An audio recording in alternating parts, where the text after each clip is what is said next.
What is up, Facebook Live? Hopefully you're having a good day. My fro looks awesome. Gotta get this thing trimmed. Anyways, hope y'all are having a good day. Wanted to pop on and say hello real quick and talk about a subject that's really important. It's part of a topic surrounded by self-worth and value of how you value your time or your life and what you choose to invest your time and life into. So as we do that, I see the number ticking up here in my little screen. I'd love to say hello, where you're tuning in from, what are you grateful for today, what are you excited about, love to hear from you. Start the conversation.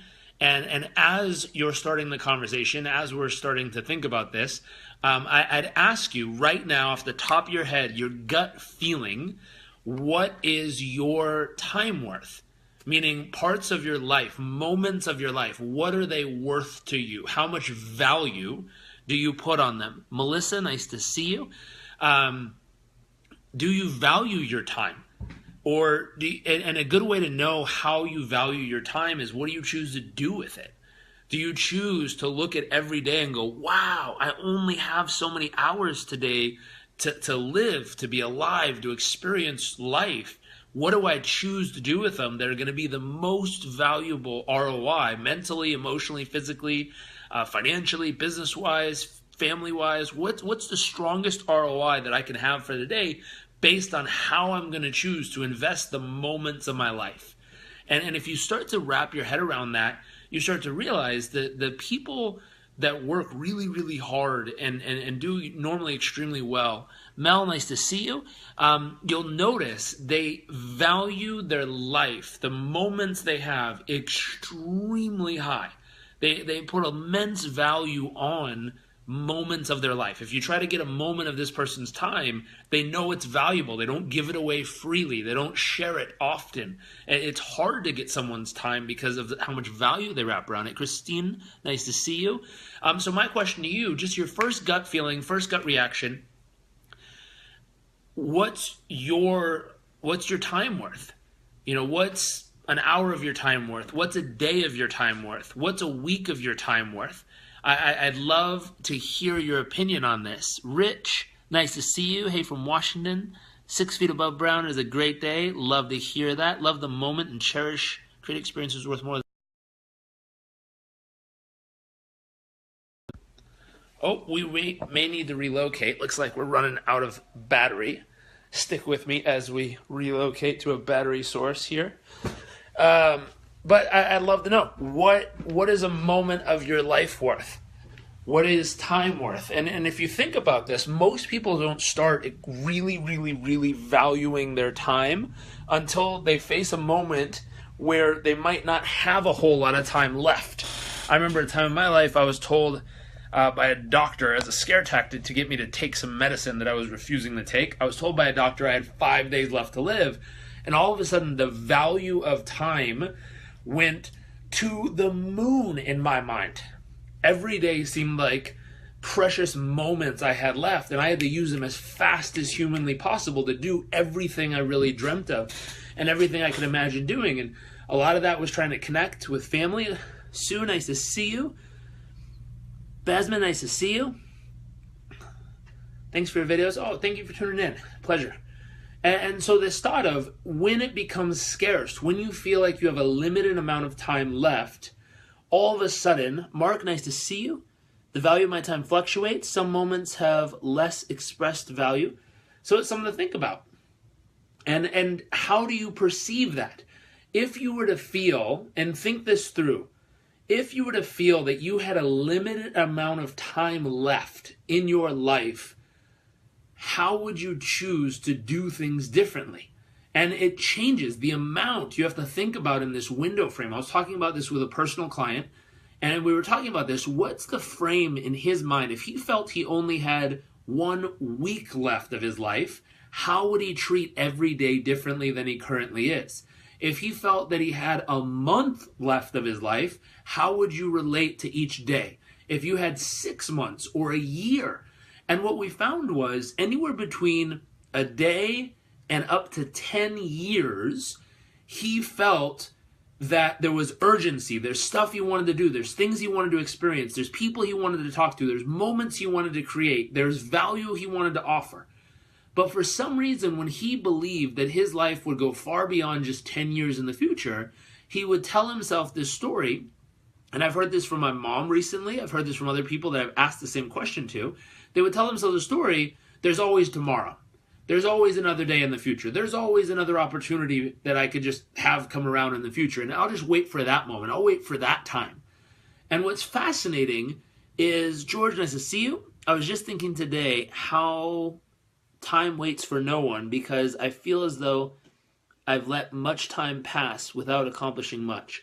So what's interesting about that thought is, you're right, time waits for no one. It's going to keep ticking. I realize it's man-made. It's part of the thought process of there's only so much time. The question is, what are you going to choose to do with it every single day? The bigger thought here, if you're looking for inspiration, if you're looking for motivation, if you're looking something to inspire yourself, to help you get in spirit of action, meaning to inspire yourself to action and move yourself forward, the big key that I would throw out here is start toying in your mind and ask yourself these questions and say, hey, what's the time range that I need to pay attention to mentally, that if I literally felt that was all the time I had left, it would inspire me to take ridiculous amounts of action every single day? Do you have to focus on, hey, what if there's only a month left? What am I going to do every day to leave my mark on this planet? To really go out and achieve what I want to achieve and be who I want to be. To do the things for my family I've always dreamed of doing. If there was only 6 months left, how would I approach it?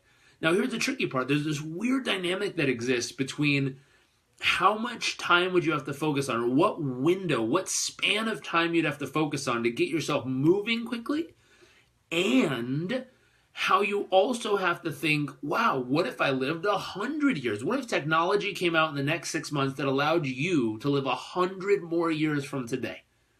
Are you prepared to go the distance and really have the mental, emotional, spiritual, financial, business life that you dream of? Are you prepared with what you're currently doing right now to actually last another 100 years? Or would your resources, mental, emotional, physical, health resources, run out 10, 20, 30, 40 years from now? With how you're treating your body, how you're treating your mind, what you're choosing to partake in every single day. Just some thoughts to think about, and it's all wrapped around time. If you had another 100 years to live, what would you have to do every single day starting the day to make sure that your mind, body, and emotions are actually going to make it that far? You're physiologically going to survive it and last. Yali, nice to see you. Life tastes so much better when my time is valued. It absolutely does. And so it's this weird dynamic. First, start off on a short term and say, if I want to create urgency, what time frame do I have to use my mental spotlight to focus on it? And mental spotlight you can control, but it's the little circle of a spotlight. If you shined it around the room, where that spotlight is where you mentally pay attention to. What would you have to lock your mental spotlight on time frame wise to get immense urgency in your mind and body that makes you want to take crazy amounts of action every day? And how would you also then locking on that time zone? And for some people it might be feeling like, shit, I might die at the end of the day, I gotta go. For other people, it might say, hey, you know what? 5 years from now, I kick the bucket and I'm done. I'm going to focus on a 5-year frame and imagine that's all I have left. And I'm going to give every ounce of my mind, body, and spirit to every day to make sure that if I died at that 5-year period of time, I'd be damn proud to go out the way I did. And I'd love to know, if you're thinking about this while listening, what is the time frame that inspires you the most? It's different for everybody, but what's the one if you think about it? Is it 6 months? Is it 6 years left? Is it 30 years, 40, 50 years, 100 years? Or is it, saying, wow, what if this was my last week? And every day, every week you play the game of this was my last week. How would I play it and how would I do it? Rich says, as a big part I've noticed, it's easy to fall into the groove and let time just cruise. But when setting a measurement goal and the goal's time becomes very precious when you get close and miss the goal. Absolutely. So having some way to measure in consistently. It's something we're huge on. We do our best for all of our clients that we work with of setting up consistent systems to measure them. Measure their health, measure their emotions, measure where they're using their time, measure every part of who they are to help give them feedback on what's working and what's not and how they're using those moments. Christine says, my daily struggle in my mind is to think to myself, I'll do it tomorrow, where it represents something I believe is important. I struggle with procrastination. So this would be perfect. If you struggle with procrastination, using this thought to say, what time frame would I have to focus on? And play a mental game with myself to say, if that's the only amount of time I had left in my life, how would I act right now? And hopefully that thought of if it's the only time you have left, it should drive you to action and cause you to feel like, wow, I've only got so much time left. I've got to do it now. And I remember when I first got back from living in Uganda and I was told I had so many days left to live, my urgency level in my mind and body spiked. I mean, I wanted to go skydiving. I wanted to finish my degree. I wanted to find the love of my life. I wanted to get all these things done now. And I had urgency behind it because literally I had tasted what it felt like, almost close to death. And therefore, I wanted to make sure I lived life fully and accomplished as much as I possibly could and made as big a difference as I could every single moment from that point forward. So many times when you talk to people who've gotten close in their health, due to an accident, due to a situation where they've gotten pushed to the edge in life, or that it feels as if it was the edge, it drives them to that urgency level. George, if I want to build my business and start becoming financially free, leave my 9-to-5 job in 6 months, should I use the 6-month time frame? So here's what's interesting. If you were only going to live 6 more months, how much longer would you stay at your job? If you don't like it, if it's not what you're meant to be doing, and you only had 6 months left to live, my assumption is I doubt you'd stay there another 4 months. You say, shit, I only got 6 months left to live. I'm out of here. I'm just going to go do what I love. And even if I fail, shit, I'm done in 6 months anyways. Let's see if I have what it takes. So if you really want to transition and get out of that business, I'm guessing if you only had 6 months left to live, you'd do it a lot sooner. Now, here's the flip side. If you thought you had 20 years left to live, waiting 6 months isn't going to be that big of a deal. It's a slippery slope, though, because if you convince yourself that 6 months won't be that big of a deal, then what's to change your mind 6 months from now? It'll just wait another 6 months. So it takes away the urgency the bigger that frame gets for some people. Sue says, I take each day by day. My husband died from a massive heart attack at 47. Sorry to hear that, Sue. That was 20 years ago. So what's interesting is when you're faced with moments like that, it can also switch your time frame. Instead of having so much urgency to go, all of a sudden it can take it to every day is a beautiful gift, and I'm going to wake up and just live it. Just experience life as it happens. If the beautiful things happen, wonderful. If the hard stuff happens, great. But I'm just going to wake up and literally experience the bliss of life unfold before me. So there's a beautiful flip side to this as well. I'm not saying one's better than the other. Sue, sorry to hear about your husband, but beautiful that you're able to take life day by day and hopefully really soak in the magic that's there each day. Julie says, I know my time is precious and I could lose it tomorrow, but I'm like you saying, trying to get prepared every day to living very long, physically, mentally, emotionally. So it's really interesting. It's those dynamics of how do I make decisions now that will not only support me in my micro goals, my immediate goals, but how do you make decisions now that'll support your micro goals and the macro goals, the long-term goals? That's a big discussion. You need to find things that not only support you now, but support you then. I was talking to a different client of ours, and he was trying to figure out the perfect diet to have as a young guy, trying to get his mind and body to perform at the absolute best. And I told him, I said, it depends on what your outcome is. If your outcome is to be a bodybuilder, there's a very specific diet. Now, if you look at the lifespan of most bodybuilders, they don't go past 60 most often, like 60, 70 maybe. But most die pretty young because of the way they take care of their body. It's healthy, but what they do to their body and how they consume things doesn't seem to have a long lifespan. Now, if you look at people who are centurions, I don't see many that look like big old bodybuilders. They look kind of thin and skinny. So I don't know what diet they were using to get the length out of their life.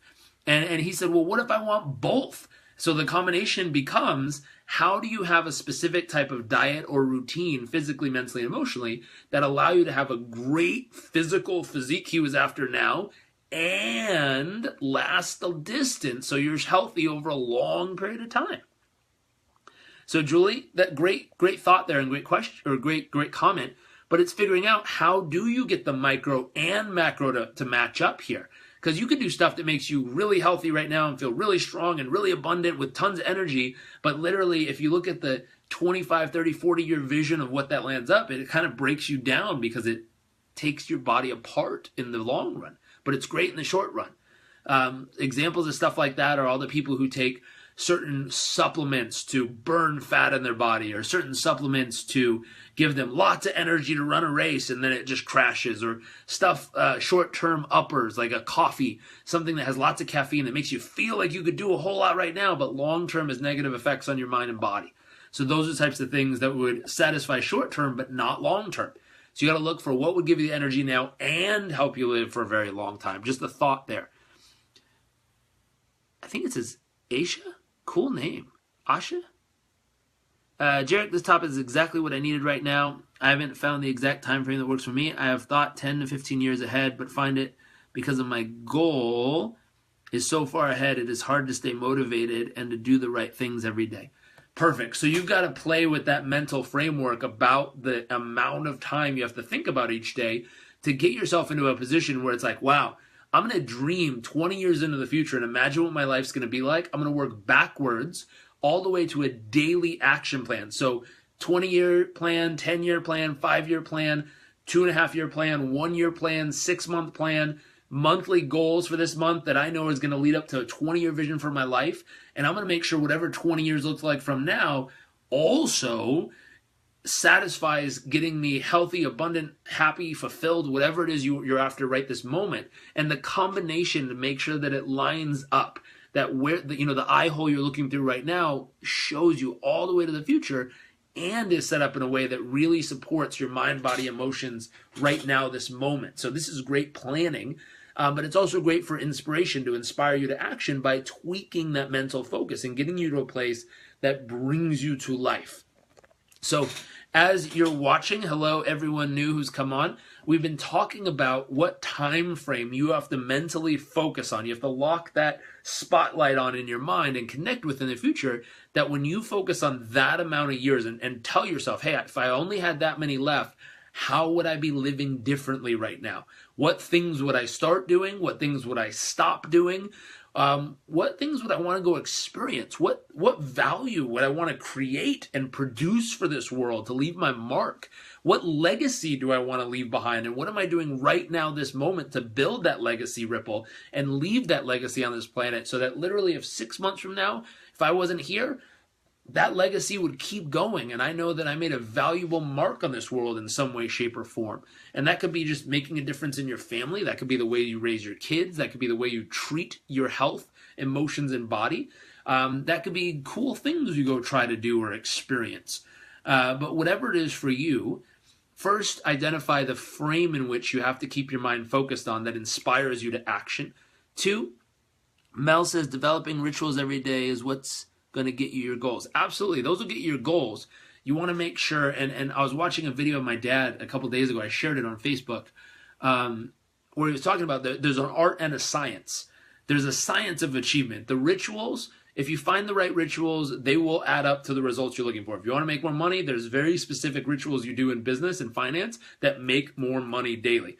If you want better health, there's very specific rituals you're going to need of working out, eating a certain way, and treating your mind and body in a way that's going to cause your body to build muscle, lose fat, keep your endurance up, strengthen your heart muscles, all these things that you need to do.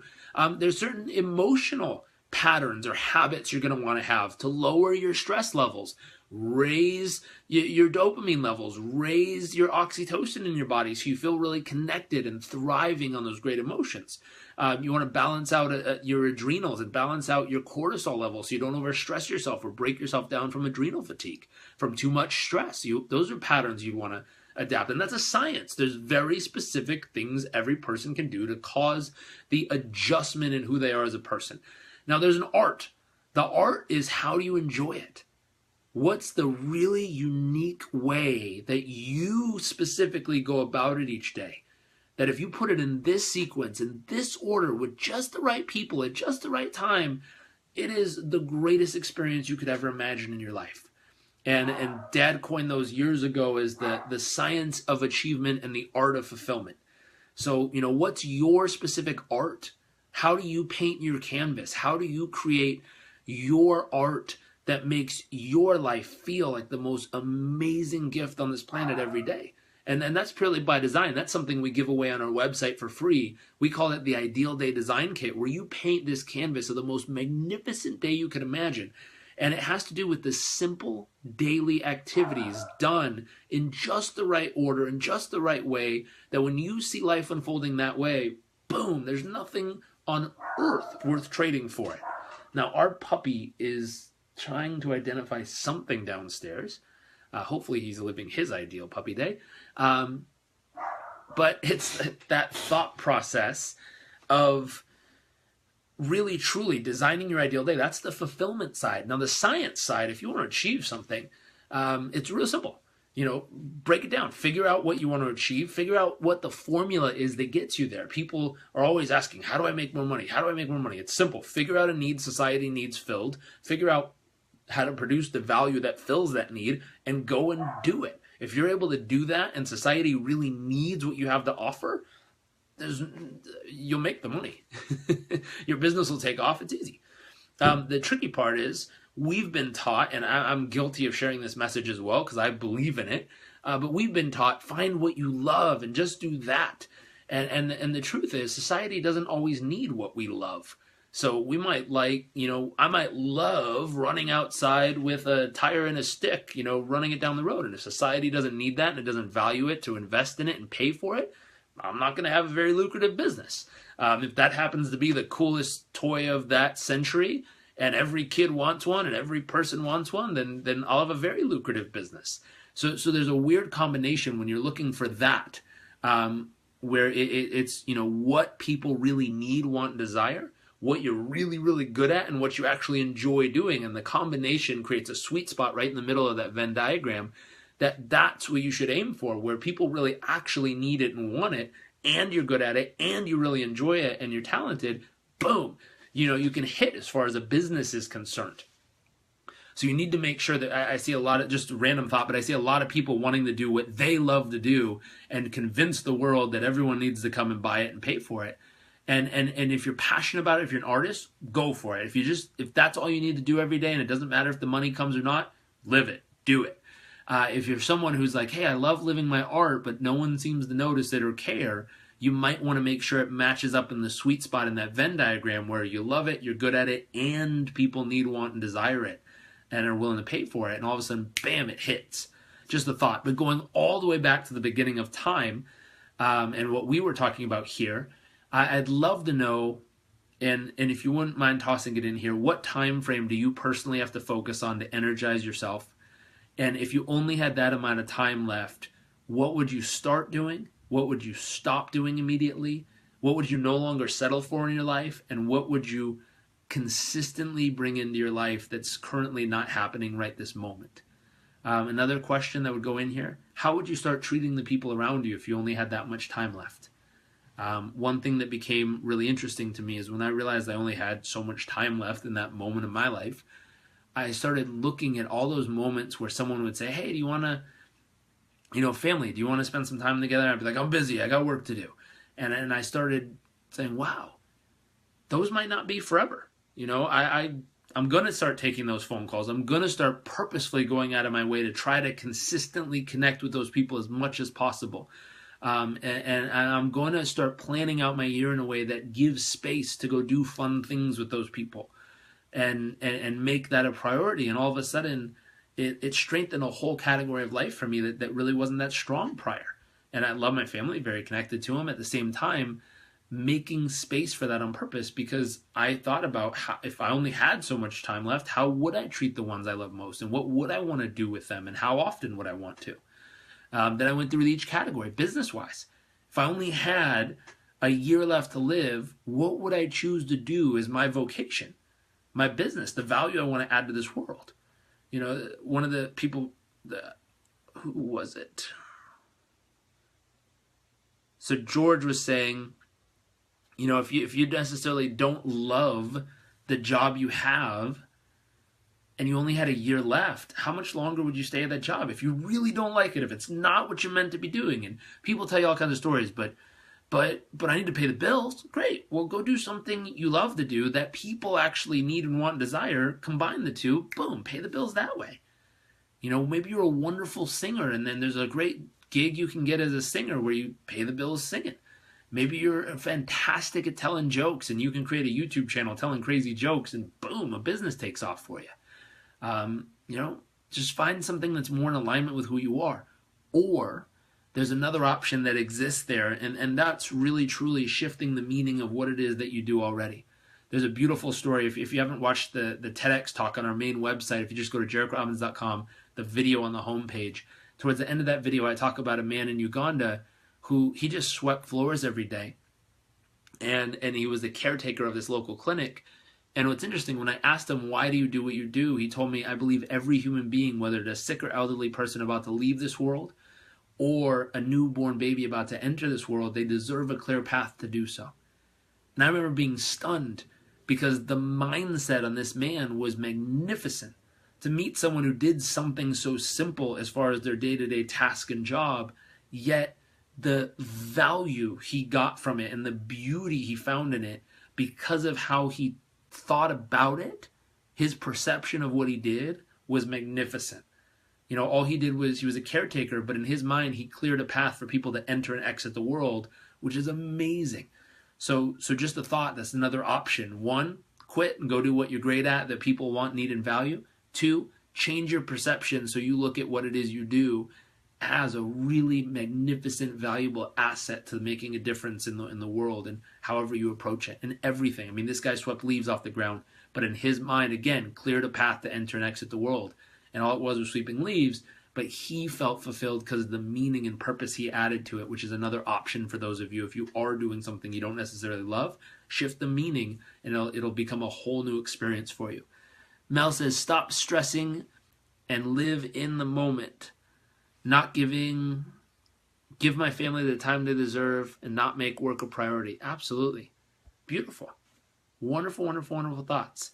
Anyways, speaking of family and priorities, I am going to go hang out with my wife and our puppy and some friends. So hopefully you have an amazing day. If you found this valuable, if you found something I said on here that you believe other people should hear or should think through, please hit the share button, spread this message around, help other people find it, and answer those questions in the comment section. We'd love to hear from you.